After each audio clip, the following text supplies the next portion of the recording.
E agora, para que você possa entender um pouco sobre isso, nós vamos colocar aqui alguns versículos na tela e vocês vão acompanhar conosco esses versículos, para que a gente entenda então todo esse simbolismo e o porquê que essas coisas são importantes. Então na tela aqui nós temos um texto de Matitiar, Mateus 12:40, que diz assim, lê para nós, Gabriel, por favor. Pois como Ioná esteve... Ioná é Jonas, tá? Jonas. Eu só coloquei no hebraico, Ioná.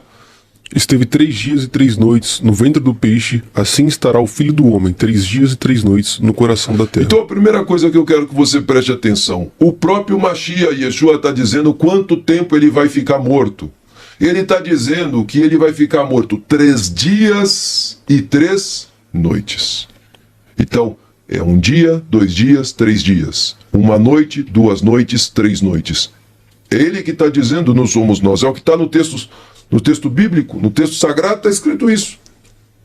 E Marcos também, 8:31, ele vai dizer a mesma coisa. Eu quero que o Gabriel leia para nós, por favor. E começou a ensinar-lhes que importava que o Filho do Homem padecesse muito, e que fosse rejeitado pelos anciãos e principais sacerdotes, e pelos escribas, e que fosse morto, mas que depois de 3 dias ressuscitaria. Olha, eu não sei se talvez eu tenho dificuldade para interpretar o texto, e como eu disse, qual é a tradução sincera que o Rabi usa? A tradução sincera não é o texto traduzido, é os olhos com os quais são debruçados para estudar o texto traduzido, porque está escrito, mas depois de 3 dias ressuscitará. Então, quem está dizendo isso é o Mashiach. Então, não importa o que a tradição das denominações religiosas ensinem, não importa o que a tradição desse grande império que se tornou uma religião e deturpou tudo o que é sagrado, não importa o que essa tradição me diga, o que importa é o que Yeshua HaMashiach, Yeshua o Mashiach, disse. Ele disse para mim que, assim como Ioná, Jonas, ficou 3 dias e 3 noites no ventre do grande peixe, ele ficaria 3 dias e 3 noites no seio da terra. Ele disse. Assim como ele disse que também, depois de ser morto, ele ao 3º dia, 3 dias depois, não, tá aqui ó, mas que depois de 3 dias, ele ressuscitaria. Então, eu não sei, Gabriel, será que você tem alguma dificuldade para contar até 3 comigo aqui? Nenhum. Não? Então vamos lá, é 1, 2, 3. É assim. Não sei se eu estou contando errado, mas acho que no português conta igual no hebraico, conta em qualquer lugar. 3 é 3, Sim. não é? Então é 1, é 2 e é 3. Agora, direção, coloca para nós aqui o próximo slide e vamos dar uma olhadinha aqui em alguns outros textos, né? Que é importante nós entendermos esses textos para que a gente possa, então, entender uma coisa aqui muito, muito, muito importante. Matitiahu, Mateus 27, 62 até o 66. Acompanhe esses textos aí, tá na tela para você. Eu coloquei em azul algumas coisas e eu vou explicando esses textos que estão em azul. Vamos lá. E no dia seguinte, que é o dia depois da preparação... Aqui nós vamos fazer aqui um parêntese. As pessoas, quando vão interpretar esse texto, como não conhecem a cultura judaica, não sabem que dia é o dia da preparação. E aí nós pegamos, por exemplo, os adventistas do 7º dia, que já estudam um pouquinho mais sobre o Shabat, e Baruch Hashem por isso, mas eles cometem um equívoco aqui, porque eles acham que o dia da preparação é a sexta-feira, não é? Então, na cabeça deles, se o Shabat judaico, né, o 7º dia da semana, é um dia solene, então toda sexta-feira para nós é o dia da preparação, não é? Então, esse é o entendimento que as pessoas têm. Mas esse entendimento está errado e eu vou mostrar para vocês um pouquinho mais para frente. Mas começa de novo e lê para nós, Gabriel, por favor. E vocês acompanhem na tela. E no dia seguinte, que é o dia depois da preparação, reuniram-se os principais sacerdotes e os fariseus em casa de Pilatos, dizendo: Hashem, lembramo-nos de que aquele enganador, vivendo ainda, disse: depois de 3 dias ressuscitarei. Olha para você ver, Gabriel. Presta atenção, volta aqui a tela para mim, presta atenção. E Yeshua disse que ele ressuscitaria depois de 3 dias. Até os opositores de Yeshua, que no caso aqui Mateus 27, 62 está falando dos líderes do Sanhedrin que se opuseram a Yeshua e que entregaram Yeshua para que esse império, que se tornou depois uma religião, o colocasse no madeiro. Tá? Até os opositores de Yeshua entenderam a mensagem de Yeshua e hoje os seguidores dele não conseguem entender. Qual foi a mensagem que os opositores de Yeshua entenderam? Que ele disse que depois de 3 dias ele ressuscitaria. Então até os opositores dele da época entenderam a mensagem. Mas os seguidores de Yeshua hoje não entendem a mensagem, não é? Porque não fazem a conta de que 3 é 3. O 2 vem depois do 1 e o 3 vem depois do 2. É assim que eu conto, não é? Então, nós vamos ver.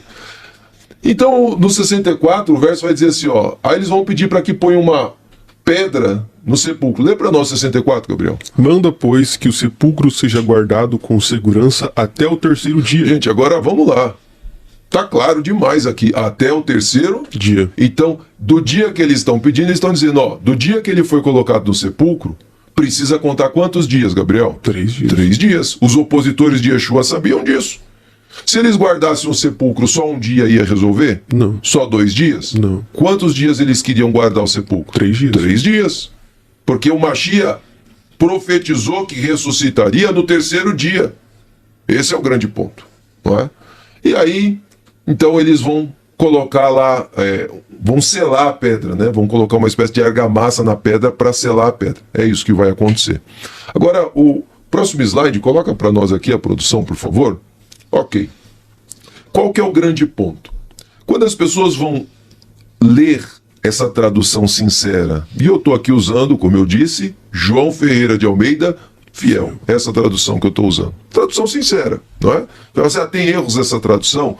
Tem alguns erros, com toda certeza, não é? Mas dá para você fazer uma tradução sincera. Porque a tradução sincera é você ter o desejo de conhecer a verdade. E você não ficar apegado a dogmas e a doutrinas religiosas. Qual que é o grande ponto aqui? 3 dias e 3 noites. Coloca para nós a tela aqui, para todos verem. O grande problema é a questão do termo sábado. Qual que é o grande problema? O termo sábado. A nossa Bíblia em português verte sábado para o português de um termo grego que é chamado Shabbaton. E aqui eu coloquei em azul tanto a escrita grega quanto o transliterado para que você possa acompanhar. Esse termo grego tem o seu equivalente no hebraico Shabbat ou Shavat, tá? Dependendo de como aparece na palavra, é Shabbat ou Shabbat. Ok? Esse termo hebraico, comumente atribuído ao repouso do 7º dia da semana, também, preste atenção, também se refere a um feriado religioso anual. Esse é o ponto que as pessoas não sabem, tá? Então, se você pegar a sua Bíblia aí e você abrir no Sefer Vaikra, no livro do Levítico, capítulo 23, verso 32. Então, Sefer Vaikra, capítulo 23, verso 32. Vai estar escrito assim, no hebraico. Ó, Shabbat Shabbaton, Hu lachem, veineten ed, nafteichem, betishva, lachodesh, ba'erev, me'erev ad, erev, teshbetu, shabbatechem. O hebraico está escrito isso aí. Que na tradução vai estar escrito assim: sábado de descanso vos será. Então afligireis as vossas almas. Aos 9 do mês à tarde, de uma tarde a outra tarde, celebrareis o vosso sábado. É assim que está na tradução do português. E no grego, eu coloquei aqui transliterado embaixo, está assim, ó. Shabbaton, anafesios, telei, eistai. E aí no final em azul está assim, ó. To, Shabbaton, sas. Olha aqui que tanto no grego, quanto no português, quanto no hebraico, eu tenho os termos equivalentes para o sábado semanal. Porém, assim também o Hag Hamatzot, o primeiro dia que é o dia 15, o primeiro dia da festa dos pães ázimos, também é um Shabat. Também é um dia de cessação, é um feriado. É que no português, o sábado, que é o 7º dia, e quando você tem um feriado, você chama de feriado. Então, por exemplo, dia 15 de novembro é um feriado no Brasil, não é? E aí o dia 15 de novembro vai cair quando? O ano passado caiu na segunda, esse ano vai cair na terça, o ano que vem pode cair na quarta. Vocês estão compreendendo? Pode cair em qualquer dia da semana, porque é um dia fixo do calendário, não é um dia da semana. Assim acontece com a festa do Pêssar, com a celebração do Pêssar. Ele pode cair em qualquer dia da semana. E é isso que as pessoas não entendem. Então, quando na Brit Hadashah está o termo assim, o dia da preparação que antecede o sábado, a pessoa lê o que ela entende? Sexta-feira. Mas quem disse que aquele sábado que está na Brit Hadashah é o sábado semanal? Esse é o ponto. É o sábado anual, é o sábado cerimonial, é o dia 15 do mês de Aviv, que é o Hag Hamatzot. Porque se Yeshua morreu no 14º dia, que é no Pêssar, ele foi sepultado no final do 14º dia, ao anoitecer é o 15º dia, é um feriado, é um Shabat. E a Torá chama de Shabat. Hoje no judaísmo moderno nós chamamos de Yom Tov, para não misturar. Então, Yom Tov, que na tradução é dia bom, não é? Para não chamar, e quando nós vamos desejar um bom dia, nós não dizemos Yom Tov, nós dizemos Boker Tov, né? Boa manhã, ou Erev Tov, boa tarde, para não misturar, não é? Mas no hebraico antigo você usava Shabat por feriado. Então, hoje é um Shabat. Qual que é o Shabat? Hoje é o Yom Kippur. Hoje é um Shabat. Qual que é o Shabat? Hoje é o primeiro dia do Hag Hamatzot, é um feriado para o povo hebreu. Até hoje. Nós não trabalhamos. Pode cair na segunda, na terça, na quarta, qualquer dia. É um feriado solene. E esse é o ponto. Então, quando você vai lá para a Torá, tá lá Shabat, mas é um dia da semana. E quando você vai ler a Brit Hadashah e você não quer o judaísmo para te auxiliar, você não quer consultar os judeus para ter porque os oráculos da palavra estão com quem? Com os judeus. Estão com Roma? Os oráculos da palavra sagrada estão com a Grécia? Os oráculos da palavra sagrada estão com a Babilônia? Estão com a América? Os oráculos da palavra sagrada estão com quem? Com o povo judeu. A Kadosh Baruch Hu escolheu o povo judeu e deu ao povo judeu os oráculos da palavra. Deles, nosso, são as promessas, o culto, o serviço, o Mashiach. E agora nós vamos então para o próximo slide.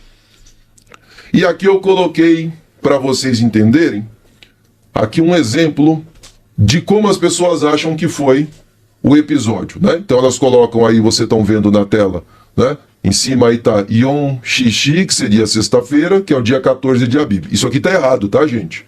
É só como as pessoas acham que foi. Elas acham que foi assim. Então no dia 14, que é uma sexta-feira, acontece tudo isso aí que eu coloquei.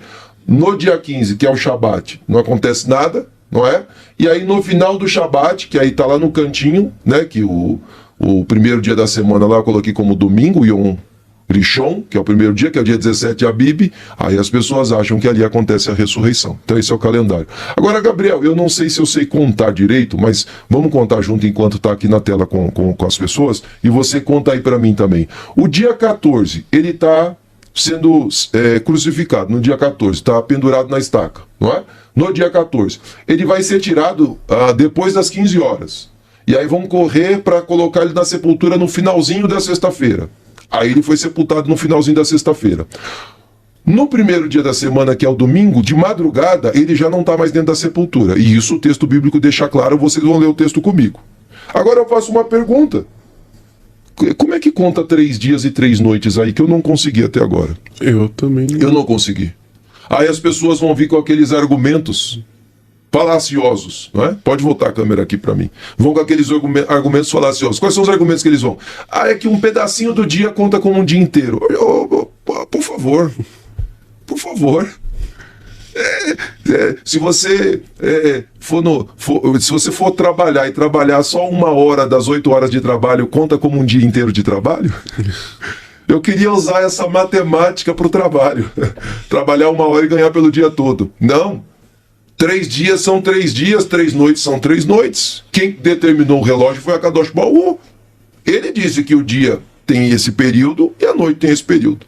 Agora então, para você entender que isso aqui está errado, eu vou para uma próxima imagem de como foi realmente pelo texto bíblico, não é? Então, aqui eu estou colocando para vocês o mês inteiro. Então vocês estão vendo todo o mês aí, tá? Nesse calendário.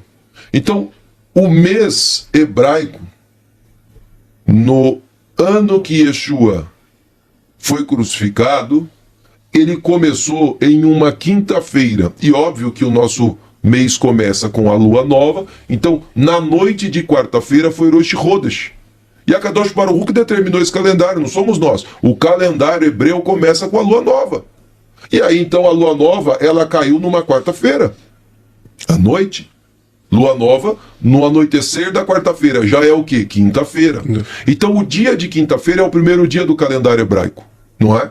E aí então você vai ter a primeira semana que vai passar, você vai ali para a segunda semana, acompanha aí na tela. Na segunda semana, na próxima quinta-feira, é o dia 8 de Abib, ou de Aviv. É o dia 8, segunda semana, não é? E aí você passa essa semana, você vai para a terceira semana. Quem estuda conosco na plataforma do QIFI, no curso Hatshuvah, sabe, não é? Esse calendário aqui, nós ensinamos lá na plataforma. Quem não estuda vai aprender agora, mas quem estuda conhece esse calendário. E sabe que toda a festa de Hag HaMatzot, ela sempre cai em qual fase da lua? Lua cheia, não é? Então, olha o que vai acontecer aqui na terceira semana, que é a que nos interessa. No dia 13 de Abib, na terça-feira à noite, Yeshua vai antecipar o jantar com seus discípulos. Por quê? Porque ele não poderia fazer o jantar na noite da celebração, porque ele estaria morto na noite. Então ele antecipa a ceia com seus discípulos para um dia antes. Então quando é que ele faz? Na noite, no anoitecer do dia 13, que é uma terça-feira. Que no calendário hebraico já vai ser quarta-feira ou dia 14. Tá? Então ele vai fazer. No dia 14, que é uma quarta-feira, tá? Que é um Yom Rivi no hebraico, é o dia que ele vai ser julgado de madrugada, vai ser entregue para ser pendurado no madeiro e vai ficar no madeiro até as 15 horas da tarde. Vai ser removido no final da quarta-feira, sepultado. O dia 15, que é uma quinta-feira, é um Shabat. Então, o dia 14 é o dia da preparação. Por que é o dia da preparação? É o dia da preparação para o Shabat cerimonial anual, que é o primeiro dia dos pães ázimos. Por que é o dia da preparação, Gabriel? Porque o dia antes desse Shabat é o dia onde os cordeiros são mortos. É o dia onde nós preparamos o Pêssach. Por isso que é conhecido como o dia da preparação. Preparação para quê? Para celebrar esse dia sagrado, que é o Pêssach e o Hag HaMatzot. E aí você tem na sexta-feira, que é o dia 16 de Abib, e o dia 17 de Abib vai ser um Shabat. Mas agora eu vou colocar a próxima imagem para vocês verem. E aí vocês acompanham na tela. Essa imagem vai ficar bem fácil para vocês entenderem, sem contradição alguma, e nós vamos lendo os textos bíblicos que vão aparecendo aí na ordem. Então vamos lá. O primeiro texto bíblico que aparece para vocês, aí acompanhem na tela conosco. Então a imagem vai ficar na tela para vocês aí agora, tá? Mateus 12, 40. Pois como Ioná esteve 3 dias e 3 noites no ventre do grande peixe, assim estará o Filho do Homem 3 dias e 3 noites no seio da terra. Palavras do Mashiach Yeshua. Marcos 8,31. E começou a ensinar-lhes que importava que o Filho do Homem padecesse muito e que fosse rejeitado pelos anciãos e pelos príncipes dos Kohanim e pelos escribas e fosse morto, mas que depois de quantos dias, Gabriel? 3 dias. 3 dias ressuscitaria. Não é? Então o que vai acontecer? Esse calendário, você vai olhar que no meio dele, na parte do final, eu coloquei uma tarjazinha mais escura. O que é essa tarjazinha? Essa tarjazinha representa a viração do dia, ou o pôr do sol, que para nós, né, para os judeus, para o povo hebreu, no calendário bíblico, no pôr do sol termina um dia e começa outro. É assim que funciona o calendário bíblico. Então no dia 13, acompanha comigo na terça-feira, à noite já é dia 14, ok? Yeshua vai fazer então o jantar com seus talmidim. Esse jantar é o que está relatado em Matitiahu 26. E aí, depois desse jantar cerimonial, onde ele pega o pão, pega o cálice e faz todo o cerimonial, em Mateus, Matitiahu 26, 57, o Gabriel vai ler para nós, Mateus 26, o verso 57. O que vai estar escrito aí, Gabriel? Mateus 26, 57. 57. E os que prenderam a Yeshua o conduziram à casa do sumo sacerdote Caifás, onde os escribas e os anciãos estavam reunidos. Ok, então a apresentação pode manter ela, não precisa tirar. E aí, olha só. Então, Mateus 26, 57, Yeshua é atraído e preso, ele vai ser levado para a casa de Caifás, vai ser julgado, depois ele vai ser encaminhado para Pilatos, vai ser julgado, vai ser açoitado e vai ser enviado para o madeiro. No dia 14, então, o que está acontecendo no dia 14? Ele é o dia da preparação. Preparação para o quê? Para a celebração do Pêssar, que vai ser no anoitecer do dia 14. Por isso, o dia da preparação. Eu tinha que pegar o meu cordeiro, ir lá no templo, o cordeiro tinha que ser abatido, aí eu pegava a carne do cordeiro, levava para casa, minha mulher estava preparando lá a refeição, tinha os pães asmos, eu ia sentar com a minha família no anoitecer e eu ia comer o cordeiro junto com a minha família. Tá? Então, esse é o dia da preparação. E aí, então, na madrugada do dia 14 de Abib, que é a véspera, né, do Hag Hamatzot, Mateus 27, 1. O que vai estar escrito aí? Mateus 27, 1.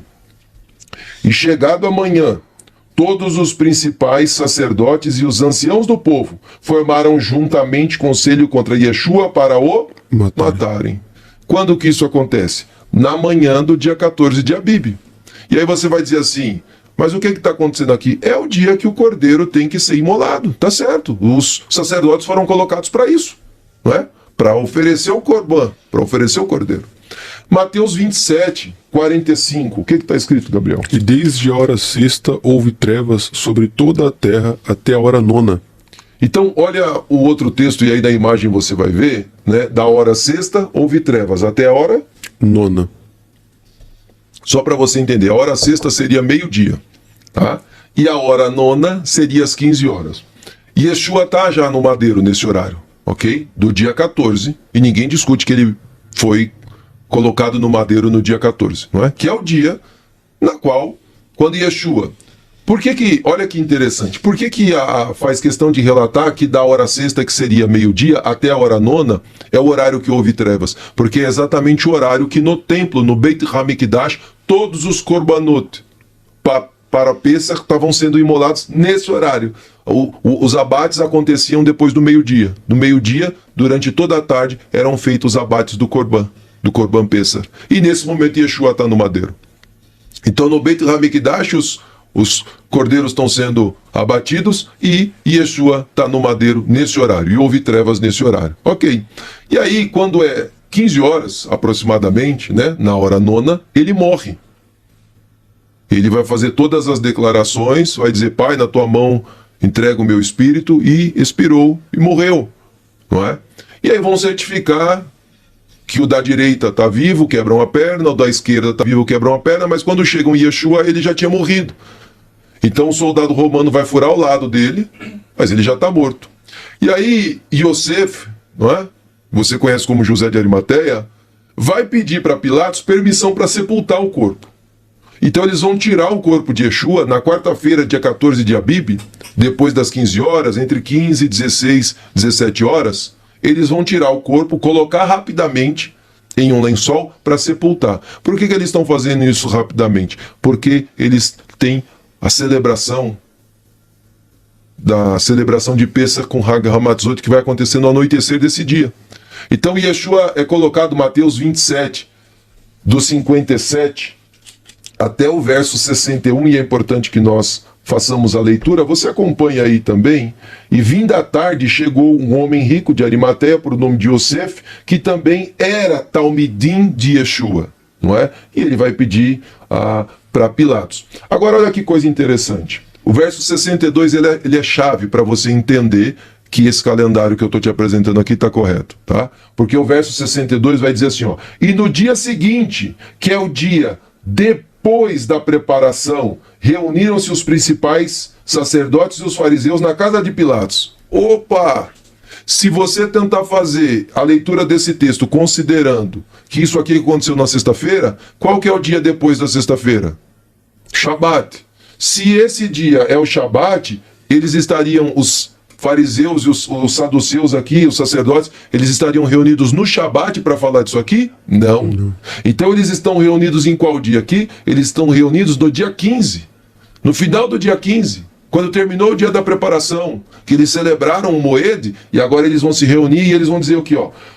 No dia seguinte, que é o dia depois da preparação, reuniram-se os principais sacerdotes e os fariseus em casa de Pilatos, dizendo: nós lembramos que aquele enganador disse que depois de 3 dias ressuscitaria. E eles estão aqui esperando essa profecia se cumprir. Óbvio que eles não acreditam que vai se cumprir, mas eles acham que algum talmidim vai lá, vai roubar o corpo de Yeshua da sepultura. E aí esse é o receio que eles têm. E aí então Pilatos vai ordenar que a pedra seja selada. E quando que vai acontecer o selamento da pedra? Acontece na sexta-feira, que é quando os soldados vão lá fazer o selamento da pedra. E agora você precisa entender o seguinte: Mateus 27, do 62 ao 65, vai dar um texto-chave. E aqui para nós é o término do Shabat anual, é o término do Shabat anual, que já é o dia 16 do mês de Abib. E está escrito assim em Mateus 27, 62 ao 65. Aí nós fizemos aqui a leitura do sepulcro sendo selado. E aí em Marcos 16, o verso 1, vai estar escrito assim, presta atenção: e passado o Shabat, Maria de Magdala, ou Miriam de Magdala, e Miriam, a mãe de Yaakov, e Shlomit, compraram aromas para irem ungí-lo. Agora eu pergunto, se fosse nessa conta aí da sexta-feira, quando é que essas mulheres foram fazer isso aqui? No domingo? Mas no domingo já estava tudo certo lá. E depois elas terem comprado as especiarias, o texto diz que elas repousaram no Shabat conforme o mandamento. Então elas compraram antes do Shabat. Mas o texto está dizendo aqui, passado o Shabat, Marcos 16, leia aí comigo. Passado o Shabat, elas foram comprar especiarias. Ponto final. O verso 2 é depois do Shabat semanal. E no primeiro dia da semana, aí elas foram na sepultura. E aí aqui você vai começar a entender. Então, no gráfico que nós fizemos, está aí na tela para você de novo, Marcos 16, 1, elas compraram as especiarias depois do Shabat, não é? E Lucas 23, o verso... Lucas 23, o verso 56, está escrito assim, Lucas 23, o verso 56. O 54, né? E este era o dia da preparação e amanhecia o Shabat. E aí as pessoas, quando leem isso aqui, o que elas pensam? Que era o sábado semanal. Nós estamos falando do sábado anual, que era o dia dos pães ázimos, né? Que é o dia 15, que é numa quinta-feira. E as mulheres que tinham vindo com ele da Galileia seguiram e viram o sepulcro como foi posto o corpo. E voltando elas, prepararam especiarias e unguento, e no Shabat repousaram conforme o mandamento. Qual é o Shabat? É o Shabat semanal. Então é assim, só para você entender. Elas vão olhar onde é a sepultura, veem que é a sepultura, é o dia da preparação, elas esperam o dia da preparação, é sexta-feira, que é um dia normal, nós chamamos de Hol HaMoed, que é um dia intermediário das festas, compram as especiarias, aí elas repousam no Shabat, sexta-feira à noite já começa o Shabat semanal, e no término do Shabat semanal elas vão lá na sepultura. E deu 3 dias, só que elas vão ter uma surpresa. Então, qual é a surpresa que elas vão ter? Se você fizer a conta, agora está para você aí na tela, então você vai contar. Se Yeshua morre, não é? Nas 15 horas da quarta-feira.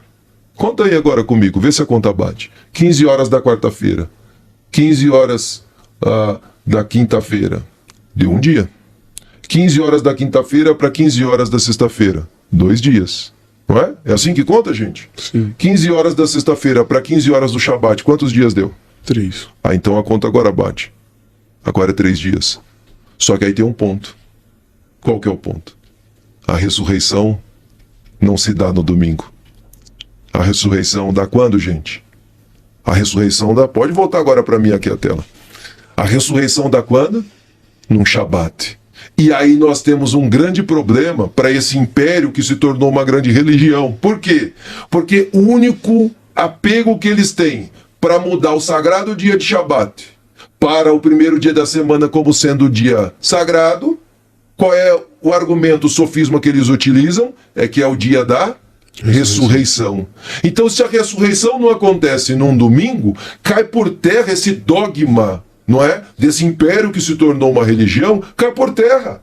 Porque Yeshua, o Senhor do Shabat, ressuscita no final do Shabat. E aí, obviamente, que nós temos aqui uma série, não é? Uma série de revelações nessa ressurreição acontecendo depois das 15 horas do Shabat. Aí você vai dizer assim, não, Rabi, mas espera aí. Mateus 28:1, o senhor já leu? As pessoas, às vezes, elas entram lá no meu perfil e elas nos têm por uma pessoa que não lê, não é? Que não estuda. Coloca um versículo lá recortado de uma tradução mal feita, sem conhecer cultura, e faz uma doutrina. E ela coloca a esperança de salvação dela em um versículo, sem entender o versículo, sem entender o contexto. Então vamos lá, Mateus 28, verso 1. Vamos lá, Gabriel. E no fim do Shabat, quando já despontava o primeiro dia da semana... Agora eu sei que Shabat é esse. O que Shabat é esse? No fim do Shabat, quando já despontava o primeiro dia da semana. Agora eu vou perguntar para você, qualquer judeu do mundo, quando eu disser assim, no fim do Shabat, quando desponta o primeiro dia da semana, quando que isso acontece? Quando, gente? Meia-noite? É isso? Quando que acontece? No pôr do sol do sábado. Já é o primeiro dia da semana para nós. Então, terminou o Shabat.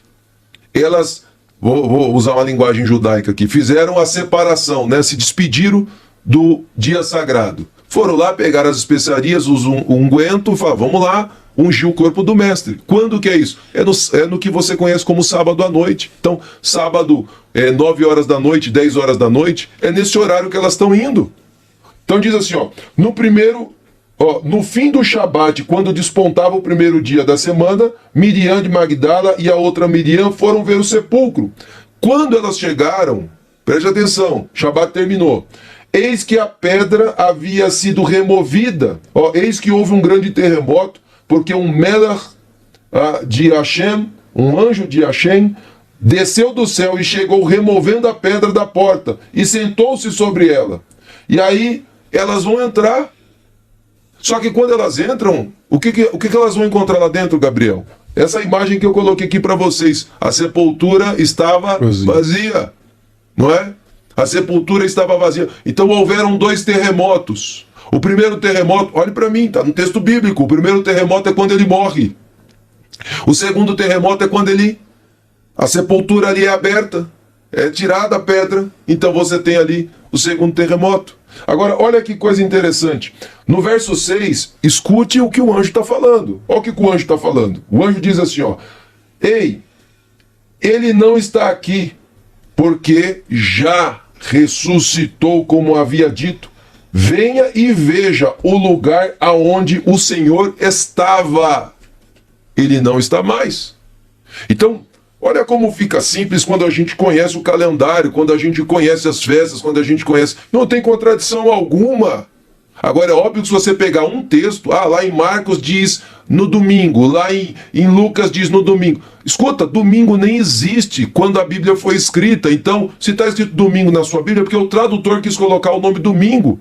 Porque nos textos gregos está assim, no final do Shabat. Aí o tradutor coloca o quê? Domingo. Aí a pessoa entende o quê? O dia. Não é? E aonde acontece a confusão. Então, está aqui para vocês. Não é? Então, Yeshua, ele é colocado no madeiro no dia 14 do mês de Abib, numa quarta-feira. Ele é sepultado no entardecer da quarta-feira, já começando a quinta-feira. Fica 3 dias e 3 noites, como foi o que ele disse, 3 dias e 3 noites. Depois você pode contar aí. Você pega essa imagem e conta. Vai dar 3 dias e 3 noites exatos, sem tirar e sem pôr. E a profecia se cumpre. Yeshua ressuscita dentre os mortos, cumprindo mais uma solenidade. Qual é a solenidade que ele cumpre agora, Gabriel? Ele vai cumprir as primícias, Bikurim, que são as 3 festas que nós temos nessa semana. Pesach, Matzah e Bikurim. E o que consiste a primícia? Não é?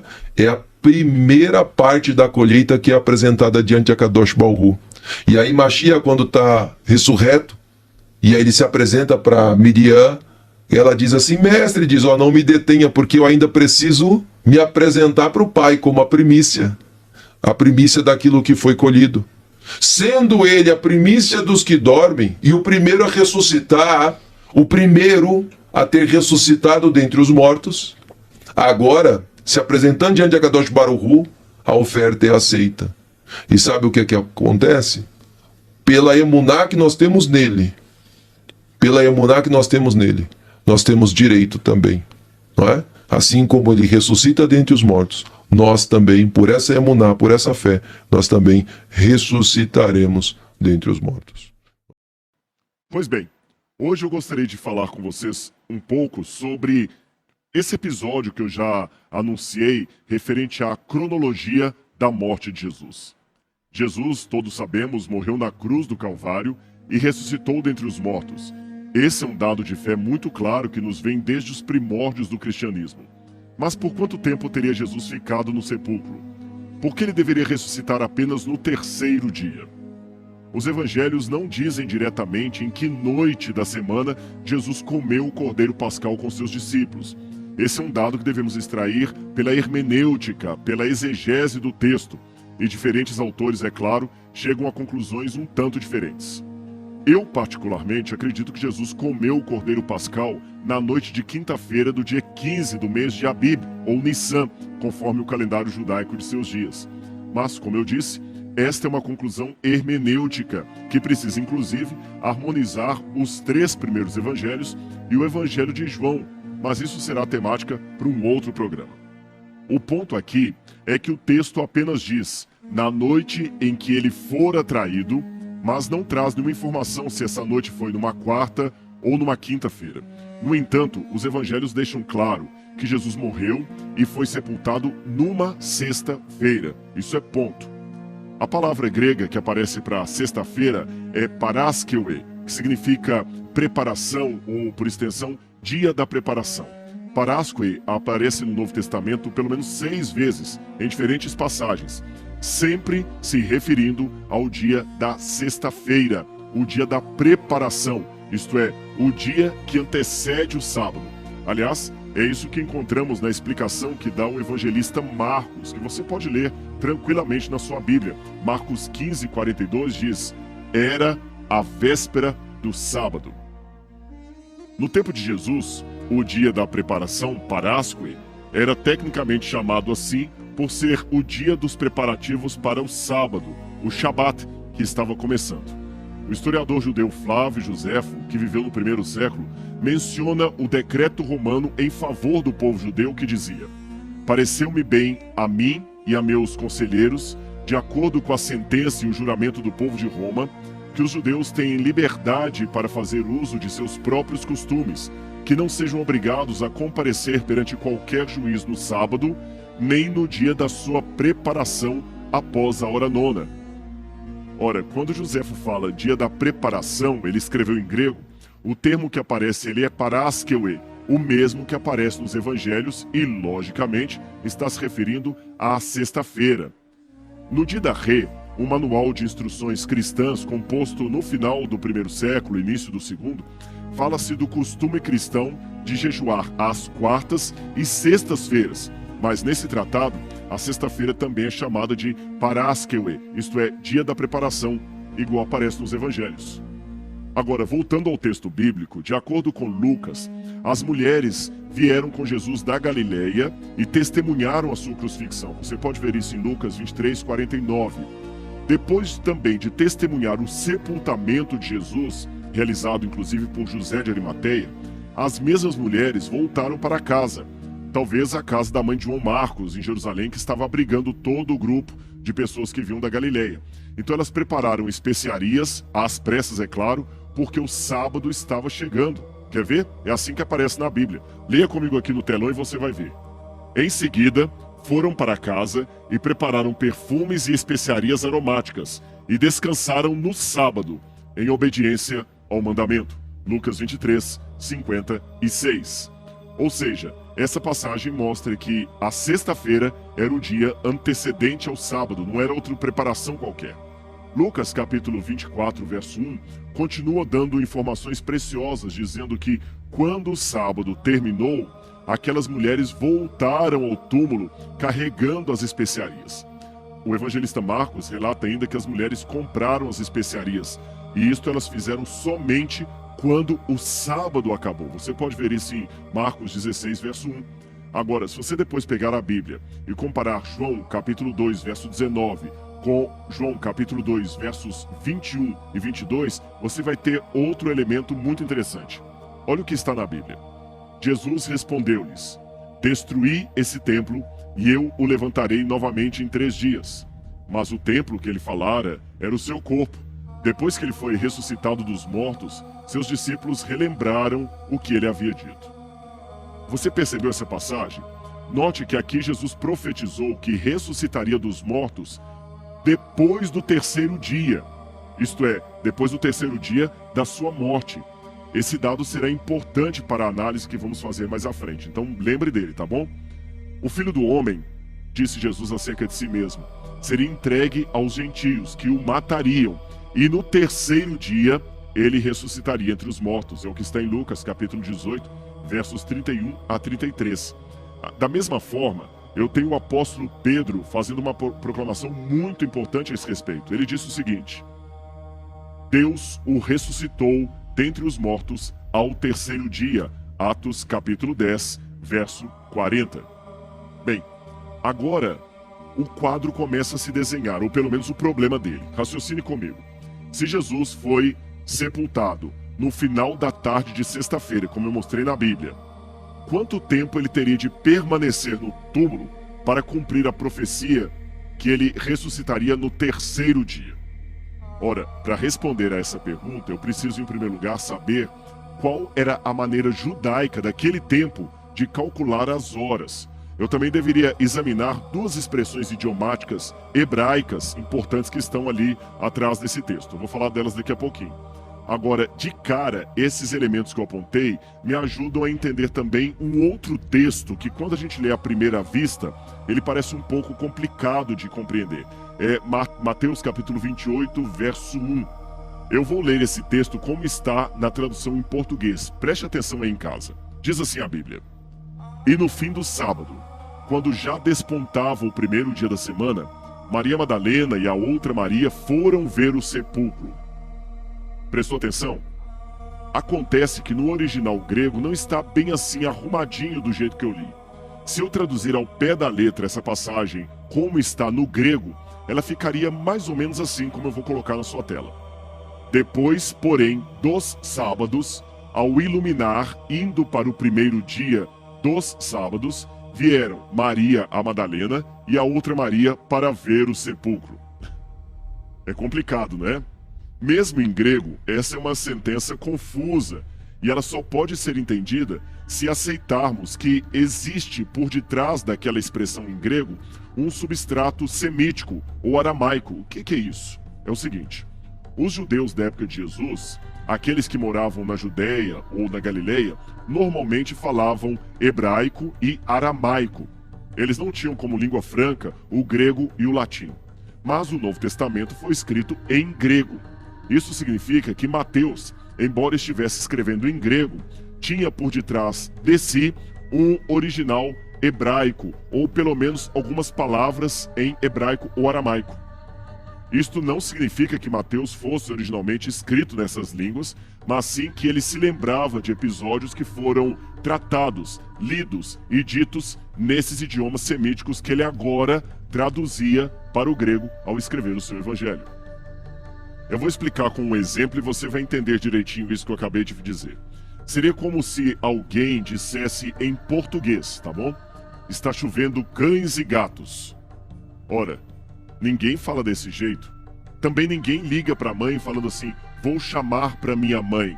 Ou eu parqueei o carro. Ou ainda, eu tenho um apontamento com o médico. Ora, quem conhece bem o português entende o que está sendo dito, mas sabe que nós geralmente não falamos assim no dia a dia. Não é assim que se expressa no português brasileiro. Nós geralmente não dizemos que está chovendo cães e gatos. A gente fala está chovendo bicas ou está chovendo canivetes. Se a pessoa está falando está chovendo cães e gatos, está dizendo que vai chamar para sua mãe, ou que parqueou o carro, ou que tem um apontamento com o médico, quem conhece a língua inglesa sabe que igualmente essa pessoa está falando em português, mas se expressando de uma maneira americana. É isso que eu quis dizer. É como se Mateus, por alguma razão, resolvesse preservar no texto grego o jeito hebraico e aramaico de Jesus e os discípulos se falarem. Esta é a explicação que nós temos para esses elementos não gregos que aparecem em Mateus, que nós chamamos de hebraísmos ou aramaísmos, entendeu? De acordo com o estudioso Jehoshua Grintz, que é um especialista judeu que mora em Jerusalém, o texto de Mateus 28, verso 1, seria uma forma grega ou helenizada da expressão hebraica Bemotzai Shabbat, que significa na saída do sábado, e que significa as primeiras horas imediatas após o fim do sábado. E a sentença enigmática no clareamento do sábado deriva também de outra expressão hebraica, Or Le Ehad Bashabat, que significa a luz para um dia no sábado, literalmente, o fim do sábado.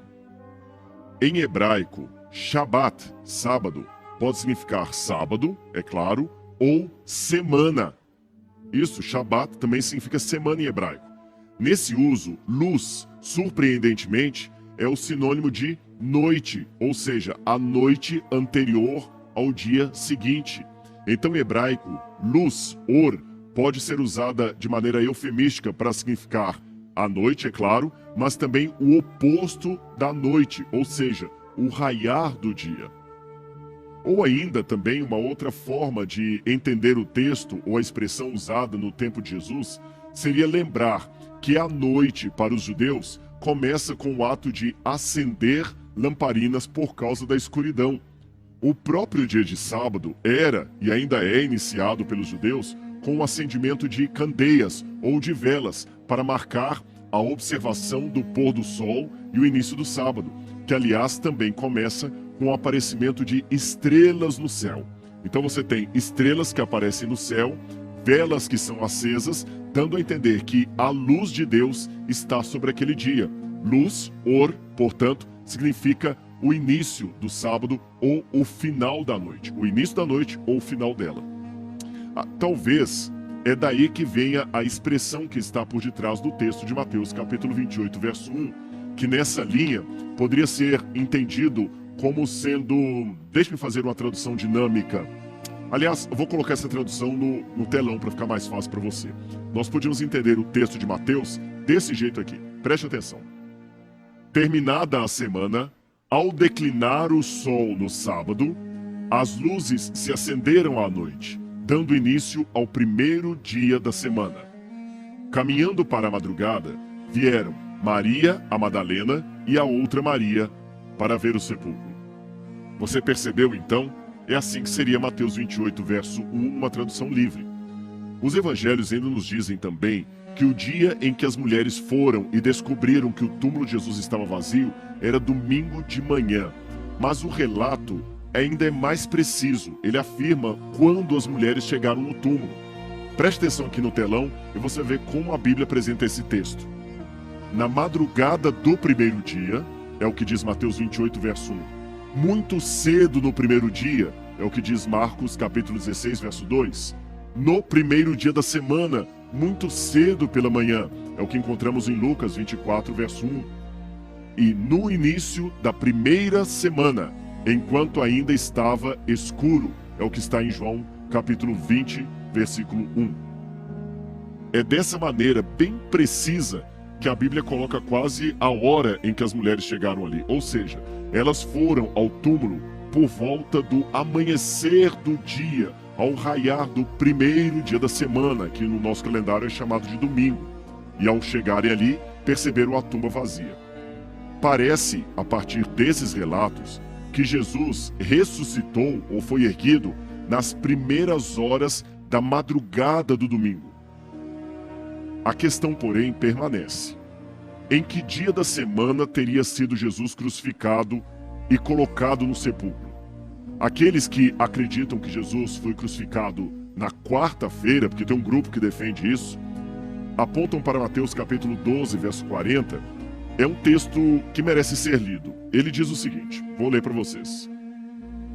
Pois como Jonas estava 3 dias e 3 noites na barriga de um peixe enorme, então o Filho do Homem terá 3 dias e 3 noites no coração da terra. Esse é um dos textos que os defensores da crucifixão na quarta-feira leem para entender que Jesus não pode ter morrido numa sexta-feira, conforme classicamente é dito no cristianismo. Porque se ele ficou 3 dias e 3 noites no seio da terra, assim eles entendem, ele deveria permanecer 72 horas na sepultura. Ora, se ele foi sepultado perto do pôr do sol de quarta-feira, aí, segundo esses defensores, ele poderia ter ressuscitado no sábado à noite, 72 horas depois. Mas vamos devagar, a coisa não é tão simples assim. Se levarmos em conta os outros 20 textos, em que, todos do Novo Testamento é claro, em que Jesus e os apóstolos se referem ao tempo que ele passaria na tumba, nós somos forçados a concluir que eles não ensinam uma permanência literal de 3 dias de 24 horas cada um no sepulcro. Você pode verificar isto nos seguintes versos, onde o tempo entre a morte e a ressurreição de Jesus é mencionado.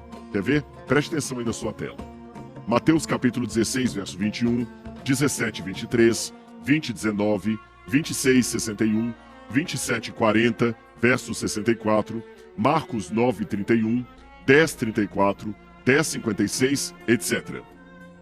Esses são alguns dos 20 versos ou 20 lugares no Novo Testamento em que expressões indefinidas como no terceiro dia ele será erguido são usadas para referir-se ao hiato desses eventos. Agora, aqueles que insistem em dizer que Jesus foi morto numa quarta-feira para contabilizar 72 horas de morte, desconsideram o quão inexata é essa expressão se comparada ao contexto bíblico, de maneira clara. Veja bem, esta linha de raciocínio de achar que Jesus deveria ficar morto 3 dias, ela entra em contradição com textos da Bíblia. Por exemplo, Mateus. O próprio Mateus, que usa a expressão 3 dias e 3 noites para se referir à duração do sepultamento de Jesus, também o faz dizer: o Filho do Homem vai ser traído e entregue nas mãos dos homens. Eles vão matá-lo e no terceiro dia ele será ressuscitado. Você pode ler isso em Mateus 17, 23. Note, preste atenção, eu vou explicar bem devagar. Mateus não diz que Jesus ressuscitaria depois do terceiro dia, mas sim que ele ressuscitaria no terceiro dia. Agora raciocine comigo. Se Jesus tivesse de ficar, literalmente, 72 horas no sepulcro para fazer valer a interpretação literal de Mateus 12:40, então ele deveria ressuscitar depois do terceiro dia, e não no terceiro dia. E todos os evangelhos, sem exceção, são unânimes em apresentá-lo ressuscitando no terceiro dia, isto é, antes de completar as 72 horas. Mesmo porque ele ressuscitou, como nós veremos, na madrugada, mas foi morto em torno das 3 horas da tarde. Logo, para que a sua ressurreição ocorresse literalmente ou exatamente 72 horas depois da sua morte, ele também deveria ressuscitar por volta das 3 horas da tarde, você não acha? Entenda o seguinte, o modo de contar o tempo nos dias de hoje é bem diferente da forma convencional de contar os tempos na época bíblica. Os sistemas de hoje de contagem são diferentes. Naquela época, eles utilizavam a contagem inclusiva, que aliás era usada por outros povos do Oriente Médio. Nela, a porção de um tempo é contado como se fosse o dia inteiro. Nesse contexto, a morte de Jesus nos traz um diagrama que eu posso apresentar para você de maneira bem didática e você vai entender. Preste atenção, olha aqui na tela. Jesus morreu na sexta-feira. Não importa se foi 1 minuto da sexta-feira ou as 24 horas da sexta-feira. Se a morte dele aconteceu em qualquer tempo da sexta-feira, na contagem inclusiva é considerado o dia inteiro. Então, o primeiro dia, a sexta-feira. Depois, Jesus permaneceu morto por todo o dia de sábado, segundo dia. No terceiro dia, domingo, de manhã ou à madrugada, entre a noite e o raiar do dia, ele ressuscitou, o terceiro dia. Mesmo que Jesus houvesse continuado morto apenas um minuto do terceiro dia, ele já era considerado. Esta era a contagem inclusiva dos tempos bíblicos. Era por esse sistema de contagem inclusiva que os judeus contavam o tempo. Mesmo que faltasse ainda algumas horas para o dia acabar, esse ainda era considerado o dia inicial. O dia seguinte era o segundo. E o virar das primeiras horas ou minutos do dia subsequente já era considerado o terceiro dia.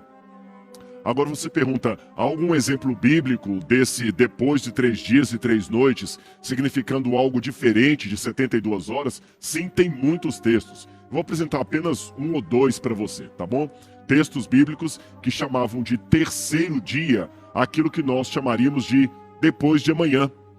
Aliás, parece surpreendente, mas aqui estão alguns exemplos que vão talvez mudar a maneira de alguns entenderem o terceiro dia da ressurreição de Jesus. Vamos ao primeiro. Quando oferecerdes sacrifício pacífico ao Senhor, oferecê-los-ei para que sejais aceitos. No dia em que o oferecerdes, e no dia seguinte se comerá, mas o que sobejar ao terceiro dia será queimado. Mais um texto também em que o Senhor diz o seguinte a Moisés, preste atenção. Vá ao povo, consagre-o hoje e amanhã, e deixe-o lavar as suas vestes e estar pronto para o terceiro dia. Êxodo 19, 10 a 11. Como você pode ver por essas passagens, a ideia não é contar intervalos de 24 horas, mas sim nomear dias sucessivos, inclusive o dia de um anúncio que era entendido como o primeiro dia. Visto sob esse prisma, se Jesus morreu e foi sepultado numa sexta-feira, seria completamente lógico que o domingo fosse visto como o terceiro dia. Agora, uma última pergunta. Por que especificamente Jesus deveria ressuscitar no terceiro dia? Ora, compreender como os judeus contavam seus dias ajuda a resolver o mistério para os nossos cérebros lógicos de pensamento grego. Mas um outro insight vem do olhar das palavras de Jesus sobre a expressão o terceiro dia, mas não na forma como está em português ou em grego, e sim na sua forma hebraica. Na verdade, isto é até mais importante, eu vou explicar por quê. É que em vários lugares vemos Jesus falar sobre a sua morte, mas depois como ele mesmo seria ressuscitado ao terceiro dia ou no terceiro dia. Ele faz essa previsão várias vezes, talvez por causa de uma promessa profética que está em Oséias e que havia sido feita séculos antes de Jesus. Eu vou ler o texto para você, preste atenção. Venha, vamos voltar para o Senhor, porque ele nos dilacerou para nos curar. Ele nos derrubou e nos amarrará. Depois de 2 dias, ele nos ressuscitará. No terceiro dia, ele vai nos levantar para que possamos viver antes dele. Oséias 6, 1 e 2. Você viu? Aqui Oséias está repreendendo o povo de Israel por seus pecados. E eles sabiam que estavam sofrendo com o castigo de Deus. Mas então o profeta os convida a se voltarem para o Senhor, emitindo uma graciosa promessa da parte de Deus, uma promessa de perdão que viria em breve.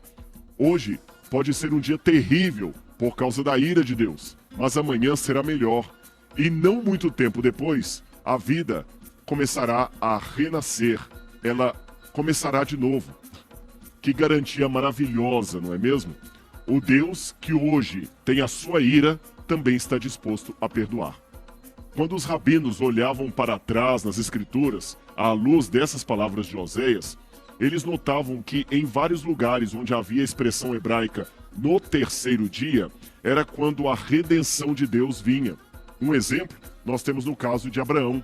No terceiro dia de sua jornada para sacrificar o seu filho Isaque, ele prometeu aos seus servos: eu e o menino iremos ali, adoraremos e voltaremos para vocês. Você pode ler isso em Gênesis 25, 4 e 5. O escritor do livro de Hebreus também declara algo sobre os patriarcas. Ele diz o seguinte, preste atenção. Ele considerou que Deus era capaz até mesmo de ressuscitá-lo dentre os mortos, do qual, figuradamente falando, o recebeu de volta. Hebreus 11, 19.